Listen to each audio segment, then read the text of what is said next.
Good morning students, welcome to scholars public school Jaora. आज हम अगला टॉपिक पढ़ेंगे जिसका नाम है हाइड्रोजन पर ऑक्साइड। ठीक है, तो देखिए यहाँ पर हमारे आगे टर्म लिखी हुई है हाइड्रोजन पर ऑक्साइड। इसका मतलब क्या है पहली बात तो। देखिए हम लोग देखते हैं हमेशा H2O, यानी कि क्या है ये आपका वाटर। बट कभी कभी क्या होता है कि वाटर के साथ जो आपका ऑक्सीजन है ये आगे जाके भी प्रोसेस कर लेता है थ्रू द एसिडिफिकेशन, या हम बात करें थ्रू द अदर प्रोसेसेस। ये क्या करता है, हाइड्रोजन अपना एक और ऑक्सीजन के साथ ये रिएक्ट करना शुरू कर देता है। ऐसी कंडीशन में ये क्या बन जाता है, हाइड्रोजन पर ऑक्साइड। तो हाइड्रोजन पर ऑक्साइड अब काम क्या आता है, तो हाइड्रोजन पर ऑक्साइड काम आता है आपके पॉल्यूशन कंट्रोल करने में। ठीक है, और treatment of domestic and industrial effluents. इसका मतलब क्या होता है, आपका जो हाइड्रोजन पर ऑक्साइड है ये आपके पॉल्यूशन जो आपके आसपास जो है, एयर पॉल्यूशन, वाटर पॉल्यूशन, इनको कंट्रोल करने के काम आता है। दूसरी बात, जो ये एफ्लुएंट का मतलब क्या होता है आप ध्यान रखिएगा, इंडस्ट्रियल वेस्ट, यानी कि जो इंडस्ट्रीज से निकलने वाली खतरनाक, अगर हम बात करें केमिकल्स या सीवेजेस जो कि बाहर निकलती है, उनको ट्रीटमेंट करने के लिए हमारा हाइड्रोजन पर ऑक्साइड यूज़ में आता है। ठीक है, अब हाइड्रोजन पर ऑक्साइड बनाना है हमको, तो हम कुछ कुछ इंपॉर्टेंट ही पढ़ेंगे। हाइड्रोजन पर ऑक्साइड की प्रिपरेशन मेथड पहले हमको समझनी पड़ेगी। हाइड्रोजन पर ऑक्साइड की प्रिपरेशन कैसी है, एसिडिफाइंग बेरियम पर oxide and removing excess water bye evaporation under reduced pressure gives a hydrogen पर ऑक्साइड। तो कैसे बनेगा, तो देखिए एसिडिफाइंग बेरियम पर ऑक्साइड, तो आपको क्या करना पड़ेगा, बेरियम पर ऑक्साइड को आपको एसिड के साथ रिएक्शन करवाना पड़ेगा। ठीक है, और जो इसके अंदर बेरियम पर ऑक्साइड के अंदर आपका जो वाटर है, एक्सेस वाटर है, उसे आपको रिमूव करना पड़ेगा।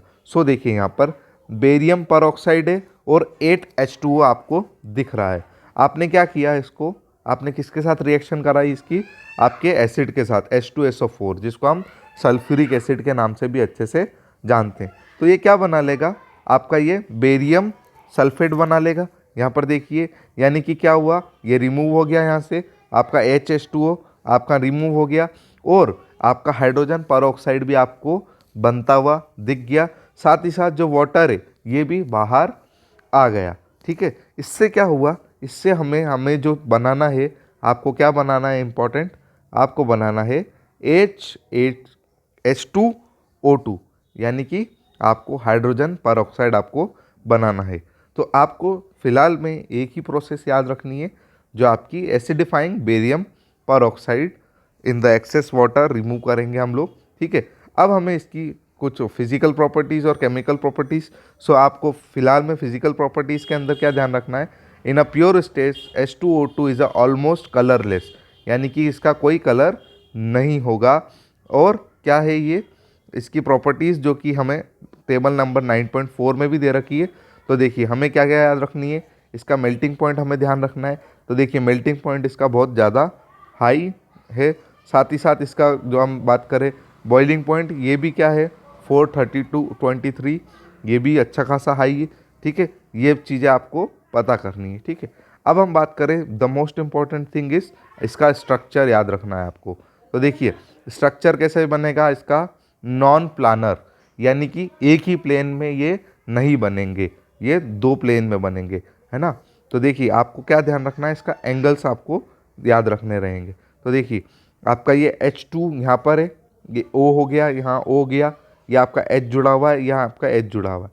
इन प्लेन्स का मतलब क्या है, आपको ये बात ध्यान रखनी है, ये प्लेन्स यानी कि एक दूसरे से ये अलग अलग प्लेन्स में है। ठीक है, तो इसका एंगल याद रखना है आपको। एंगल क्या रहेगा, ऑक्सीजन और हाइड्रोजन के बीच में जो नीचे वाला गैस फेज में 94.8 डिग्री आपका एंगल होगा, और बॉन्ड लेंथ क्या होगी आपकी 147.5 पिकोमीटर। ठीक है, आपको ये बात बहुत मोस्ट इंपॉर्टेंट है कि ऑक्सीजन और ऑक्सीजन के बीच की जो बॉन्ड लेंथ है वो कितनी है 147.5 पिकोमीटर, और हाइड्रोजन और ऑक्सीजन के बीच की जो हम बात करें बॉन्ड लेंथ कितनी है, तो 95.0 पिकोमीटर। ठीक है, अगर हम बात करें एंगल की, कि इन दोनों के बीच के एंगल क्या होगा, तो इन दोनों प्लेन्स के बीच का एंगल होगा 111.5 डिग्री। ठीक है, ये आपका एंगल आपको ध्यान रखना है। ये बात हुई गैस फेस की। अगर हम बात करें सॉलिड फेस की, तो यहाँ देखिए ये भी कैसा है, नॉन प्लानर है, यानी कि दो प्लेन्स में आ रहा है ये बात ध्यान रखिएगा। और ऑक्सीजन के बीच की बॉन्ड लेंथ यहाँ पर 145.8 है। ठीक है, और यहाँ पर एंगल का कुछ डिफरेंस आएगा। तो यहाँ पर देखिए ऑक्सीजन और हाइड्रोजन, ये जो तीनों का एक एंगल बन रहा है, ये कितना एंगल बन रहा है, 101.9 डिग्री। ठीक है, आपका ये बन गया।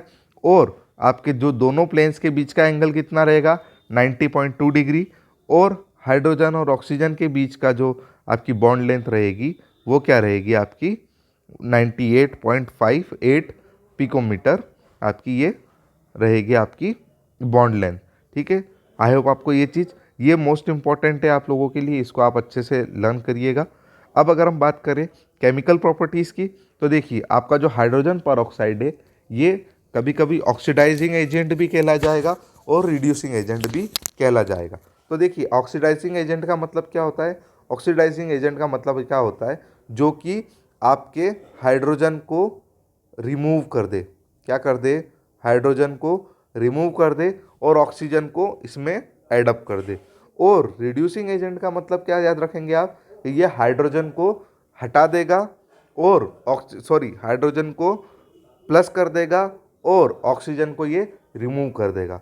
ठीक है, ये बात आपको ध्यान रखनी है। ठीक है, तो देखिए हमको कुछ एक एग्जांपल देखने हैं, जैसे आपको oxidizing action in acidic medium.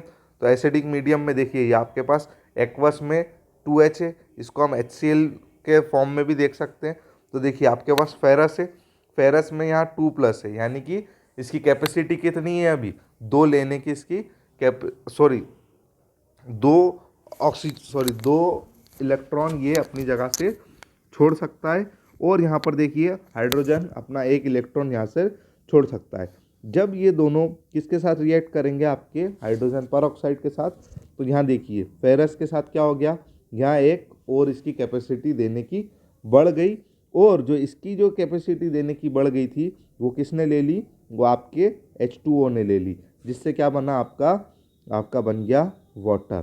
ठीक है, तो ये किस तरीके से, यहाँ पर देखिए यहाँ पर क्या हुआ है, हाइड्रोजन का एडिशन हुआ है, क्या हुआ है यहाँ पर, हाइड्रोजन का एडिशन हुआ है, इसलिए आप इस बात को ध्यान रखेंगे। ठीक है, और अगर हम बात करें oxidizing action in basic medium में, तो देखिए यहाँ पर फेरस को हमने किसके साथ किया, H2O2 के साथ। तो यहाँ देखिए यहाँ पर OH बन गया यहाँ पर, यानी कि ये हाइड्रो ऑक्साइड बन गया, इसका क्या बन गया, हाइड्रो ऑक्साइड। यानी कि इसका मतलब क्या हुआ बेटा, इसका मतलब आप ये ध्यान रखेंगे कि इसके अंदर क्या हुआ है, आपके ऑक्सीजन को भी क्या हुआ है, ऑक्सीजन का रिमूवल हुआ है। ठीक है, ये बात आप अच्छे से ध्यान रखेंगे। आपको आपकी कॉपी में ये वाली इक्वेशन नंबर 1, इक्वेशन नंबर 3 ये आपको नोट करनी है अपनी नोटबुक में। ठीक है, और स्टोरेज कैसे करते हैं हम, तो क्या करता है, ये डिकम्पोज होना शुरू हो जाता है आपका जब हम इसको लाइट में रखते हैं। यानी कि क्या समझ में आया आपको, कि जब भी हम हाइड्रोजन पर ऑक्साइड को अगर ओपन में रखेंगे, अगर लाइट के मीडियम में रखेंगे, तो ये क्या होने लग जाएगा, रिड्यूस होने लग जाएगा। इम्पॉर्टेंट थिंग हमारे लिए क्या है, कि हमें समझना है कि हाइड्रोजन पर ऑक्साइड का यूज़ क्या है हमारी डेली लाइफ में।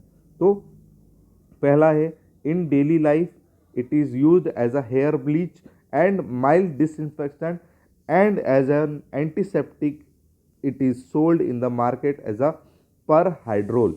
तो देखिए हमारी जो हेयर में ब्लीचिंग होती है, या हम बात करें जो डिसइंफेक्शन होते हैं, यानी कि अभी आप देखते हैं कि दवाइयाँ डलती हैं बहुत सारी अलग अलग, तो ये हमारे वहाँ काम आता है। ये एंटीसेप्टिक में भी काम आता है, और मार्केट में किस नाम से बिकता है, तो ये पर हाइड्रोल के नाम से ये मार्केट में आपके बिकता है। ठीक है, और it is employed to the industry as a bleaching agent for textile, paper, pulp, leather and oil and fats. तो ये इंडस्ट्रीज़ में भी यूज़ होता है। तो अगर आपसे क्वेश्चन ये बनेगा कि किस इंडस्ट्रीज में यूज़ होता है, तो आपको याद रखना है टेक्सटाइल यानी कि कपड़ा जो होता है, कपड़े की इंडस्ट्री में, पेपर की इंडस्ट्री में, आपकी लेदर की इंडस्ट्री में, ऑयल की इंडस्ट्री में और फैट्स की इंडस्ट्री में। ठीक है, और आपका हाइड्रोजन पर ऑक्साइड इन्वायरमेंटल ग्रीन केमिस्ट्री में भी बड़ा काम आता है। जैसे हमने शुरुआत में ही जाना था कि ये हमारे जो पॉल्यूशन कंट्रोल में भी ये काम आता है। तो pollution control treatment of domestic and industrial effluents, oxidation of cyanides, reabstraction of aerobic condition to sewage wastage. तो देखिए जो आपके घरों से निकलने वाला कचरा अगर जो हेवी ज़्यादा हो जाएगा तो ऐसी कंडीशन में उसे ट्रीट कौन करेगा? तो आपका हाइड्रोजन पर ऑक्साइड इसको ट्रीट करेगा। आई होप आपको ये बात अच्छे से समझ में आई होगी।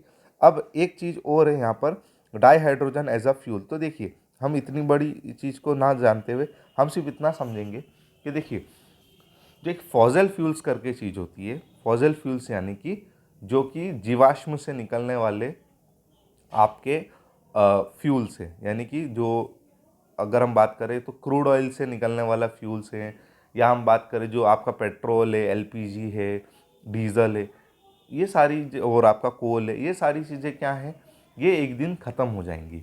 यानी कि ये धीरे धीरे ख़त्म होती जा रही हैं। और एक कंडीशन ये भी है कि ये धीरे धीरे आपकी जो इन्वायरमेंट है इसको पोल्यूट भी करती है। तो इन सब का कुछ अगर हम बात करें तो कुछ अल्टरनेट हमें ढूंढना पड़ेगा कि अगर जिस दिन इस दुनिया में तेल ख़त्म हो गया उस दिन हमारे पास क्या अल्टरनेट है। तो अल्टरनेट है आपके पास हाइड्रोजन। अल्टरनेट क्या है आपके पास? हाइड्रोजन। तो हाइड्रोजन जब भी हाइड्रोजन एज अ फ्यूल बहुत ज़्यादा काम में लिया जाने लग गया है। आने वाले समय में जब हम देखेंगे इलेक्ट्रिक कार्स के बारे में देखेंगे तो इलेक्ट्रिक कार्स में भी हाइड्रोजन एनर्जी का बहुत ज़्यादा यूज़ होगा। एनर्जी का जो ट्रांसमिशन होगा उसमें भी हाइड्रोजन का बहुत बड़ा एक रोल होगा। ठीक है, तो आई होप आपको ये बात अच्छे से समझ में आई होगी और ये चैप्टर अच्छे से आपको कुछ समझ में आया होगा। अगर इसको हम अच्छे से एक बार और कभी पॉसिबल हुआ जब स्कूल खुलेंगे तब हम इसको पॉसिबिलिटी के साथ कर पाएंगे। तब तक के लिए आप पढ़ते रहिए। Thank you so much, God bless you all. और अगले लेक्चर में हम एस ब्लॉक एलिमेंट का हम शुरू करने वाले हैं, तो आप पढ़ते रहिए। Thank you so much.